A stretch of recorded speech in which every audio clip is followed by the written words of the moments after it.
Welcome back clinic online में नाजरीन दोबारा खुशामदीद कहता हूँ। नाजरीन आज हम बात कर रहे हैं मेडिकल एमरजेंसीज़ के हवाले से और ये इसका दूसरा एपिसोड है क्योंकि मेडिकल एमरजेंसीज़ कहीं पे भी हो सकती हैं, किसी भी तरह की हो सकती हैं, मुख्तलिफ किस्म होती हैं, जैसे कि रोड ट्रैफिक एक्सीडेंट हैं, कहीं आग लग जाना, इलेक्ट्रिकल इंजरी है, ज़लज़ला आ जाना, तूफ़ान आ जाना। इस वक्त लेकिन एक मेडिकल एमरजेंसी जो है मौजूद है हमारे मुल्क के शहर लाहौर में, और ब्रेक पे जाने से पहले जमाल साहब की कॉल भी थी। मैं एक बात वैसे बता दूं डिज़ीज़ प्रोसेस पे कि जब कोई भी इन्फेक्शन हमारे जिस्म में दाखिल होता है तो हमारी एक क़ुव्वत मुदाफ़अत होती है, हमारी आर्मी, रेंजर समझ लें या पुलिस समझ लें, लेकिन ये पुलिस है जो रिश्वत नहीं लेती है, तो ये इसके अगेंस्ट प्रोड्यूस हो जाती है। जो इन्फेक्शन आ जाता है उसको हम एंटीजन कह देते हैं, और जो पुलिस और रेंजर्स निकलती है उसको एंटीबॉडी कह देते हैं, वो प्रोटेक्टिव होती है। अच्छा, वो जब इन्फेक्शन ख़त्म भी हो जाता है तो वो प्रोटेक्टिव एंटीबॉडीज़ हमारे जिस्म में रहती हैं ताकि आइंदा कभी वो इन्फेक्शन आए तो वो उसका मुकाबला कर सकें, हमें एक हिफाजत मिल जाए। इस हवाले से अब जो डेंगू के टेस्ट हैं, क्योंकि हर आदमी को डेंगू का स्पेसिफिक टेस्ट कराने की ज़रूरत नहीं है क्योंकि बहुत महंगा भी होता है, लेकिन इस हवाले से हमारे साथ इस वक्त मौजूद हैं president infection control society and associate professor of pathology doctor Rafiq Hanani साहब। मैं उनसे पूछना चाहता हूँ कि कौन से टेस्ट करवाएं, कैसे करवाएं। अस्सलाम वालेकुम डॉक्टर साहब। वालेकुम सलाम। कैसे हैं डॉक्टर साहब, खैरियत से हैं? जी डॉक्टर शहजाद, बड़ा इंपॉर्टेंट प्रोग्राम आप कर रहे हैं। डॉक्टर साहब ये बताइए कि अगर किसी को, पहली बात जो डेंगू फीवर के वाले से अभी आप 2 दिन पहले मेरे साथ मौजूद भी थे कि क्योंकि खौफ व हरास भी बहुत ज़्यादा है। पहली बात, क्या डेंगू बहुत ख़तरनाक है और कि हर आदमी को, अगर जिसको डेंगू होगा खुदा ना खास्ता उसकी मौत वाक़ई हो जाएगी, जो ये खौफ है यहाँ पे, ये बात सही है गलत है? नहीं, ये बात कतई गलत है। इसमें यह है कि डेंगू में जो कॉम्प्लिकेशंस की शरह है वो 1% से भी कम है, यानी 100 में से 99% लोग सही हो जाए। कॉम्प्लिकेशंस होती हैं और वो भी मर नहीं जाता। ओके, ठीक है ना। और 1000 में से तकरीबन एक आध शख्स की मौत वाकई हो सकती है अगर उसको प्रॉपरली मैनेज न किया जाए तो। ओके, अब ये बताइए डॉक्टर साहब कि अगर किसी को सस्पेक्ट कर रहे हैं, पहली बात किसी को डेंगू है, सस्पेक्ट कर रहा है कि उसको हाई ग्रेड फीवर है, बुखार है, नज़ला है, ज़ुकाम है, तो वो कौन सा टेस्ट कराए? क्योंकि कौम के पास तो इस वक्त बेचारे पैसे नहीं है, कौम तो मुफलिस हुई हुई है, वो खाने पीने के और बिजली के बिल देने के बाद तो उसके बाद कुछ बचता नहीं है, वो जाके कौन कौन से टेस्ट करवाएगी? जी, बिल्कुल वजह फरमाया आपने। एक्चुअली सबसे इम्पोर्टेंट चीज ये है कि बुखार के साथ साथ इसमें तो जिस्म का जो दर्द है वो बहुत ही शदीद होता है, तो ये अलामत जरूर देखनी चाहिए। और अगर कहीं स्किन में कोई रैशेस वगैरह नजर आ रहे हो ना, तब टेस्ट का सोचना चाहिए। और सबसे पहला टेस्ट जो है ना, वो जैसे कि पिछली दफा भी बात हुई थी कि सीबीसी का टेस्ट करवाना चाहिए, ब्लड का सीपी जिसको बोलते हैं।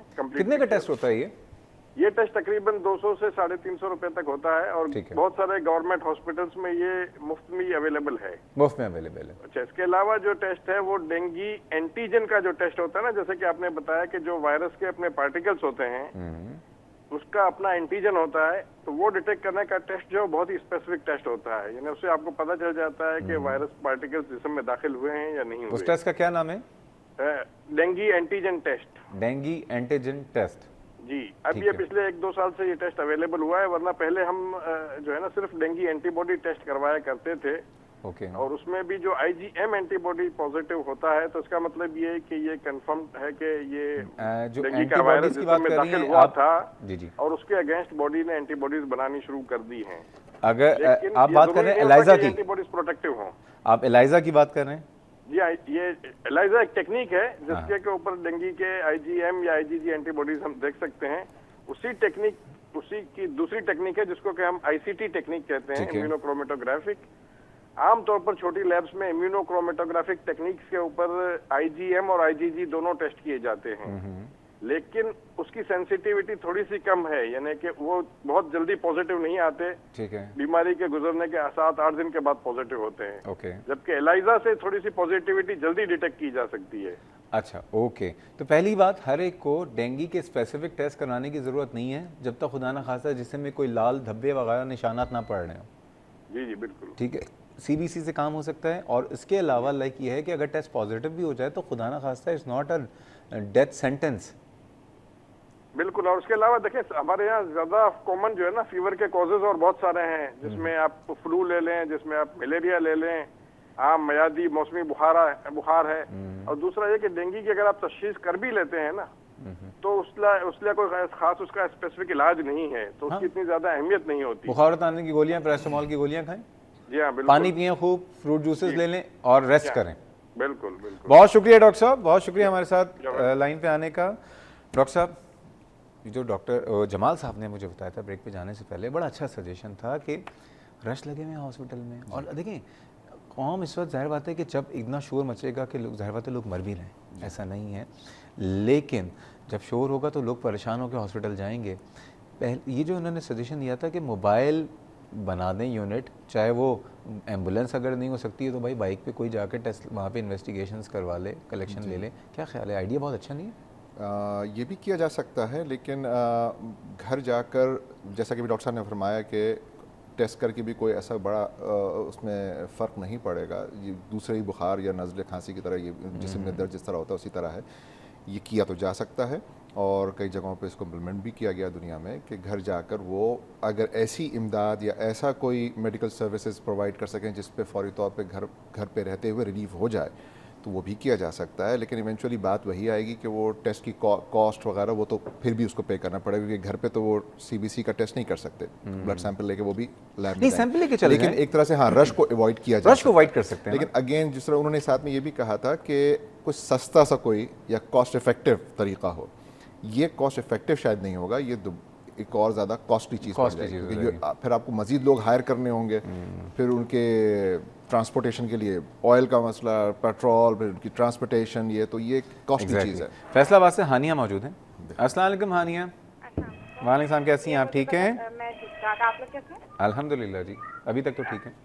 अच्छा, मैं ये आपसे पूछना चाही थी कि जो स्मोकिंग सेसेशन सेंटर्स होते हैं उसमें जो डॉक्टर जो भी कुछ बताते हैं, टैबलेट्स देते हैं, तो वो ये आप अपने डॉक्टर से भी पता कीजिएगा कि वो ठीक होते हैं, और अगर है तो फिर इनके जो डॉक्टर्स होते हैं सेंटर के, इनको प्लीज आप कॉल आउट करके कोई प्रोग्राम करें ताकि दूसरों को भी पता चले कि किस तरह इसको जो क्विट करना चाहते हैं वो क्विट कर लें। ठीक है जी, बहुत शुक्रिया। हमने रमज़ान में भी किया था, रमज़ान से पहले भी किया था, और हाँ, इंशाल्लाह रमजान वाला तो मैंने देखा था। ठीक है, और इंशाल्लाह ताला आइंदा आने वाले दिनों में आपकी फरमाइश पे बिल्कुल कर दूंगा। कौम सुट्टेबाजी से बचेगी, हमें फ़ायदा होगा। ठीक है, बहुत शुक्रिया। बहुत से घरों में लड़ाइयाँ भी खत्म हो जाएंगी फिर। अच्छा, लड़ाई चल रही है? हाँ हाँ बिल्कुल, रोजाना। किससे? अपने हस्बैंड से और किससे? आपके बच्चे हैं? मेरे, हाँ। अच्छा ओके, हस्बैंड कहाँ कहाँ स्मोकिंग करते हैं? घर के अंदर करते हैं? नहीं नहीं, घर के अंदर नहीं करते, घर के बाहर ही हैं। मतलब हमारी शादी को समझे 8 साल हो रहे हैं, लेकिन मेरे सामने आज तक नहीं की, ना कभी घर पे की है। क्या नेक शरीफ इंसान है, ऐसे इंसान से आप लड़ रही हैं? हाँ तो करते तो है ना।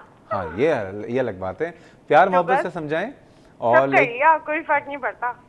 मतलब वो जो बंदा एक इंटर से या फिर 9 मैट्रिक से कर रहा हो तो वो तो नहीं छोड़ पाता ना। हाँ, लेकिन ये अच्छी बात है कि एटलीस्ट वो बाकी लोगों को कहते हैं ना, हम तो डूबेंगे सबको ले हाँ, डूबेंगे, ये है कि सलाम, वो ये नहीं इतने कर रहा डीप नहीं है। लेकिन फिर भी जैसे मुझे तो प्रॉब्लम इस चीज से है ना कि लाइक आप लोग अभी आजकल बीच में हेड भी चला रहे हैं कि हार्ट में से 7 मिनट्स 11 मिनट्स कम हो रहे हैं, तो ये तो मुझे प्रॉब्लम है ना। अब उनके मिनट्स कम हो रहे हैं तो मेरी लाइफ भी तो खराब हो रही है ना। बिल्कुल तो बिल्कुल, बस सब सोच के करती हूँ मैं। बहुत अच्छा क्वेश्चन है, और लाइक ये है कि हमारी दुआ है कि अल्लाह ताला आपके और सबके हस्बैंड जो हैं वो सिगरेट छोड़ दें, और इसमें हम डेफिनेटली प्रोग्राम करेंगे। इनके सवाल का जवाब भी दे दीजिए साथ के साथ ना, जो स्मोकिंग की जो टैबलेट्स होती हैं या स्मोकिंग सेसेशन के जो ऑल्टरनेटिव मेथड्स होते हैं, are they reliable?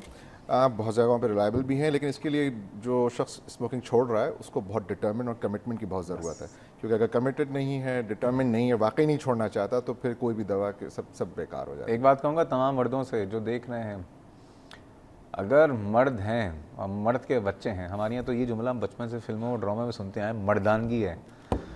Smoking cessation में ऑल्टरनेट मेथड्स यस काम करते हैं, लेकिन एक चीज़ है विल पावर, और ये होती है मर्द की शान।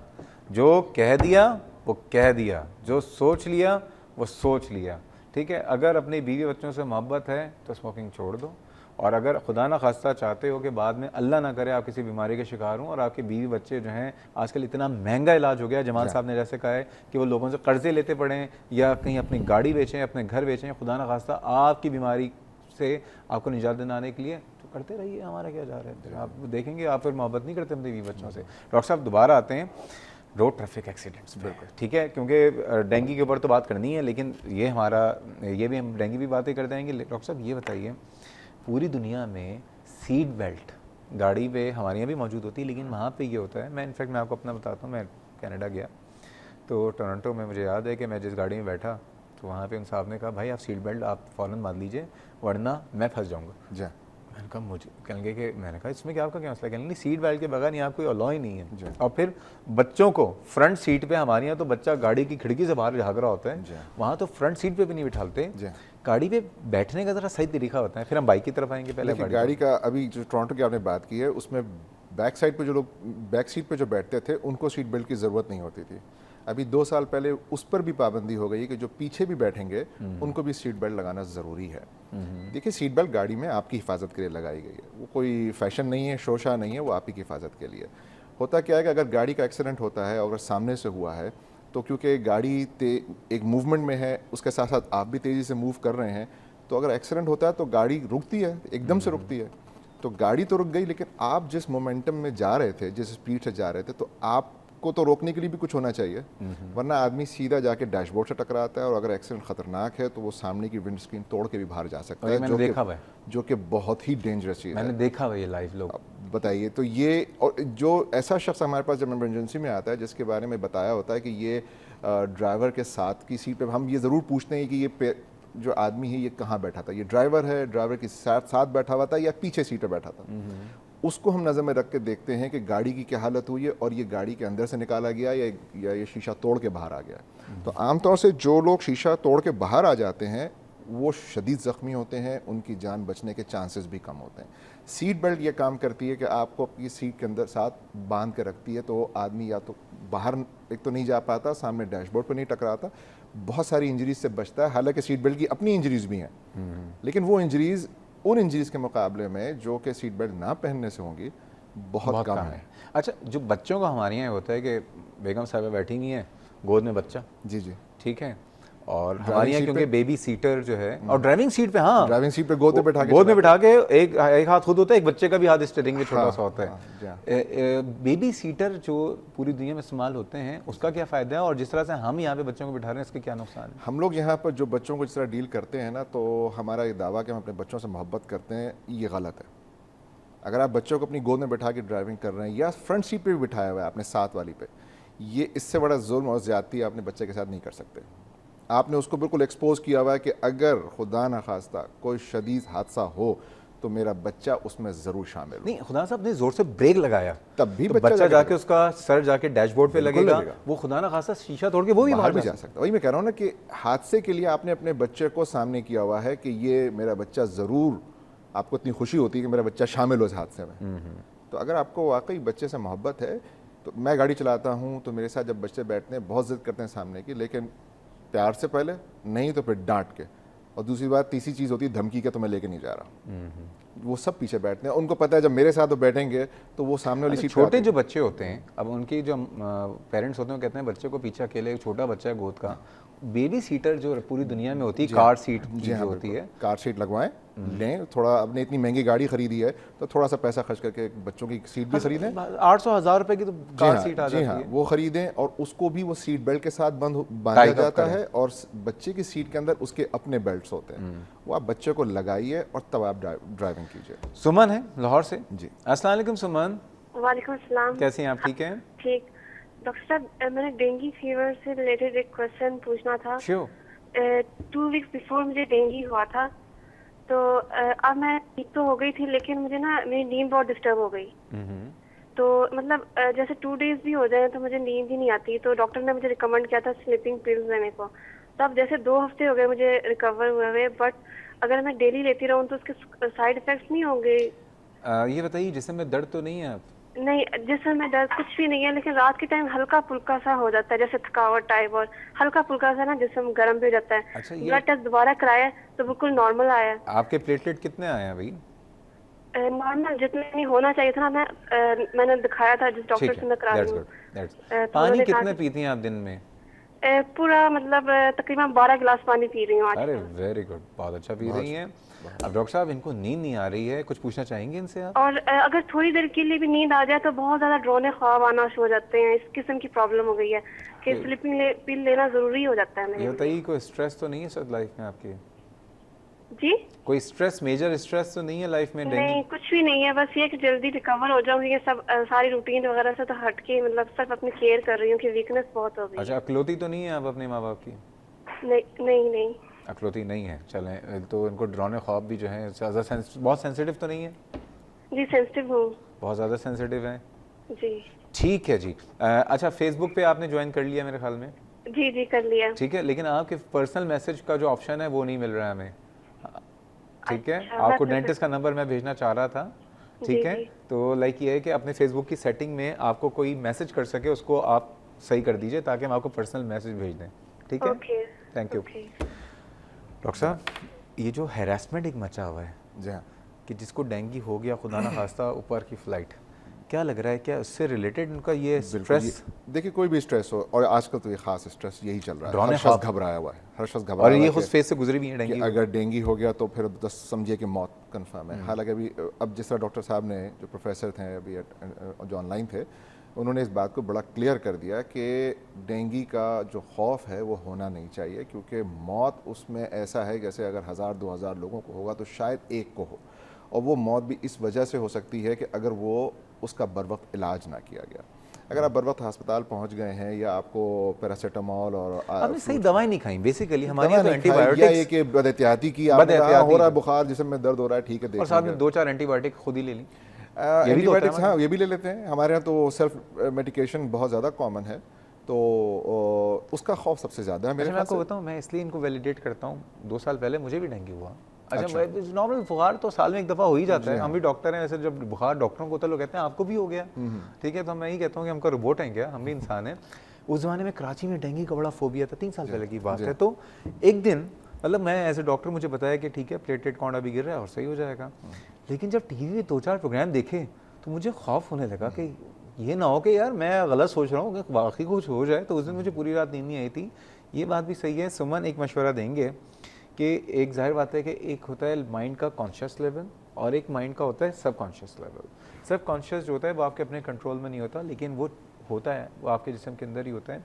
जो बातें इतनी चल रही है ना डेंगू से रिलेटेड, बहुत ज़्यादा हरासमेंट भी है, तो वो उसकी वजह से आप जाहिर बात है कि उस फेज से गुजरी हैं, तो सब कॉन्शियसली आप जाहिर बात है कि उसमें हरास भी हुई हैं। तो इंशाल्लाह ताला कुछ दिनों में ये आप बिल्कुल सही हो जाएंगी। जैसे कहते हैं ना, वक्त सबसे बड़ा मरहम होता है, वक्त गुजरेगा आप बेहतर हो जाएंगे। माशाल्लाह अब तो आप वैसे ही बेहतर हो चुकी हैं। तो अपनी लाइफ में नॉर्मल बात काम करें, जाइए घूमें फिरें, और अपने जो भी आप काम करती हैं, कहीं जॉब करती हैं, पढ़ती लिखती हैं, वो करें, सब सही हो जाएंगी। हमारी बहुत ही चहीती कॉलर रिजवाना साहब हमारे साथ मौजूद हैं। अस्सलाम वालेकुम। सलाम डॉक्टर साहब, क्या हाल है? अल्हम्दुलिल्लाह। आपके कज़न साहब कैसे हैं जिनको सर पे गोली लगी थी? माशाल्लाह से अल्लाह की दुआएं हैं सबकी, माशाल्लाह बेहतर हो गए, खाना वाना लेने लग गए हैं थोड़ा अपने ना। होश में आ गए हैं वो? हाँ माशाल्लाह बेहतर होते जा रहे हैं। हाँ। माशाल्लाह, हम सबको ICU बहुत से भी आ फिक्र गए हैं थी। बाहर ना। बस ये कि अल्लाह ताला उनको ज़िंदगी दे, उनको सेहत के साथ ज़िंदगी दे। बिल्कुल आमीन।